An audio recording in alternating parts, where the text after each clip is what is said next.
પિંગળી પંચાયતના ગ્રામજનોએ પોતાના પંચાયતનું સ્મશાન ગૃહ હોવા છતાં જેલી પંચાયતના હદ વિસ્તારમાં કરેલ અંતિમ ક્રિયા અંગે તાલુકા કક્ષાએ રજૂઆત કરી। કાલોલ તાલુકાના જેલી પંચાયતના અગ્રણી નાગરિકો દ્વારા કાલોલ તાલુકા પંચાયતના તાલુકા વિકાસ અધિકારી અને મામલતદારને લેખિતમાં આવેદનપત્ર આપીને રજૂઆત કરવામાં આવી હતી।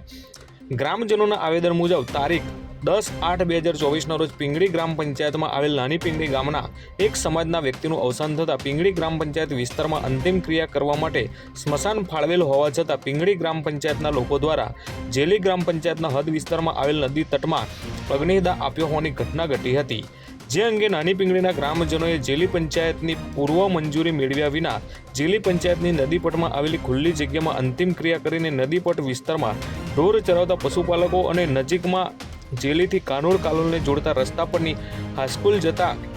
આવતા ગામના બાળકો માટે સ્મશાનનો ભય ઊભો કર્યો હોવાથી જેલી ગ્રામ પંચાયતના સરપંચ, તલાટી સહિતના અગ્રણી નાગરિકોએ તાલુકા વિકાસ અધિકારી અને મામલતદારને લેખિતમાં રજૂઆત કરીને પિંગળી પંચાયતના ગ્રામજનોએ જેલી ગ્રામ પંચાયત વિસ્તારમાં ફરીથી આવી કોઈ અંતિમ ક્રિયાઓ નહીં કરવા